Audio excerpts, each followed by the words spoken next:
You step outside. The cold hits your face first. You pull your jacket tighter and complain under your breath about the walk to your car.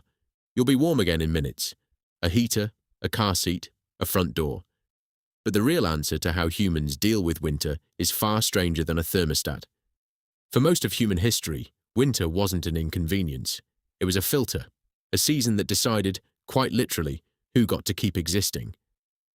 Picture a small group of early humans, somewhere in what is now Europe, 40,000 years ago. The temperature has dropped far below anything your body has ever felt. No walls, no fabric store, no emergency heat, just skin, breath, and whatever the land happens to offer. How do you not die? The first answer isn't clever. It's fire. Controlling flame changed everything about how humans could survive cold. But here's the part most people don't know.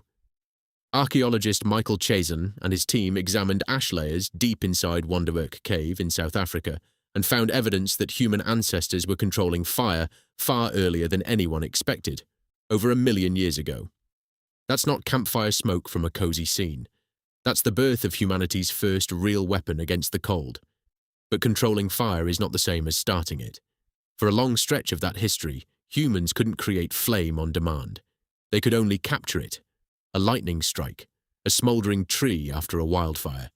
Once caught, that fire became something to protect at all costs. Someone had to feed it. Someone had to watch it through the night. Losing it meant walking for miles, sometimes days, hoping to find another source before the cold caught up first. Fire did more than heat bodies. It changed diet, since cooked food unlocked more calories than raw food ever could, calories the body desperately needed to burn for warmth. It changed sleep, giving groups a reason to stay in one place instead of scattering for shelter. It changed how groups organized themselves at night, huddled in a ring, faces toward the flame, backs toward the dark, every person a piece of a shared wall against the cold. Fire turned winter from a death sentence into a survivable season, one controlled spark at a time. But fire alone wasn't enough. You still needed something between your skin and the freezing air. Here's where the story gets genuinely strange. How do scientists know when humans started wearing clothes? There's no ancient jacket sitting in a museum from 100,000 years ago. Fabric rots. Fur disintegrates. The evidence should be gone. Except it isn't. Not entirely. Geneticist Mark Stoneking studied something almost nobody would think to look at. Body lice. Unlike head lice, which cling to hair, body lice can only survive in clothing. No clothing, no body lice. By tracing the genetic divergence between head lice and body lice, Stoneking's research placed the origin of regular clothing use at roughly 170,000 years ago. Your ancestors' need to survive the cold left its fingerprint in an insect's DNA. Think about that for a second. The proof of a life or death decision made 170,000 years ago is still crawling around in a genome today. And that timing lines up with something else. Roughly the same period saw modern humans beginning to push out of the warmer regions of Africa. That's not a coincidence. Clothing wasn't a fashion choice. It was the technology that unlocked entire continents. Without something to wrap around the body, humans were geographically trapped, confined to climates their bare skin could tolerate. Clothing changed the map of where humans could live. Without it, cold regions were simply off-limits. With it, humans pushed further and further north, following herds of animals into territory that would have killed them a few generations earlier. But clothing and fire only solved part of the problem. Bodies still needed a way to hold on to heat internally, without a fire, without fabric, in the dead hours of a freezing night.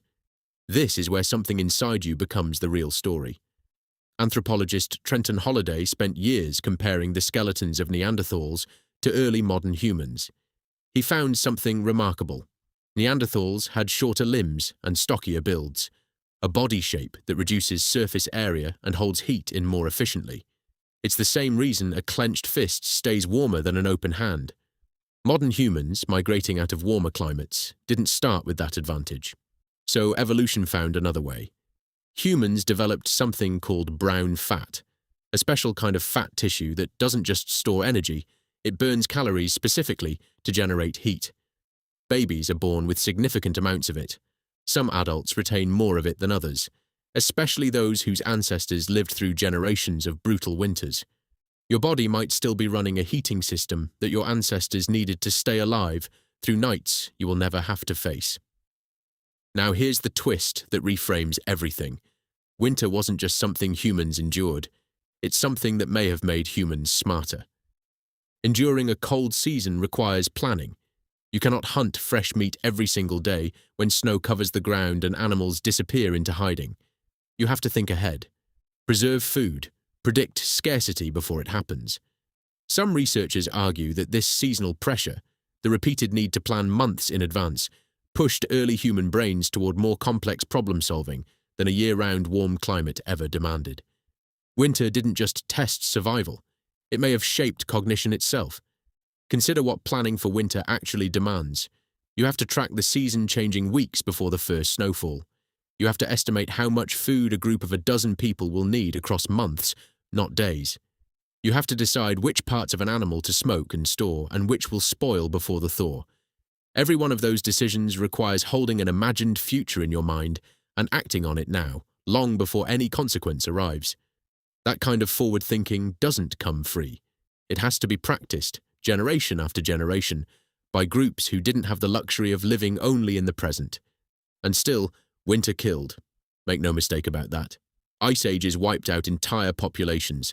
Fossil evidence and genetic bottlenecks tell us that human numbers dropped catastrophically during certain cold periods, sometimes down to numbers small enough that the entire species came within reach of extinction. Every person alive today descends from the ones who found a way through. So when winter arrived for your ancestors, it wasn't background weather. It was the deciding test of the year. Fire had to be tended, not just started. Clothing had to be maintained, not just worn once.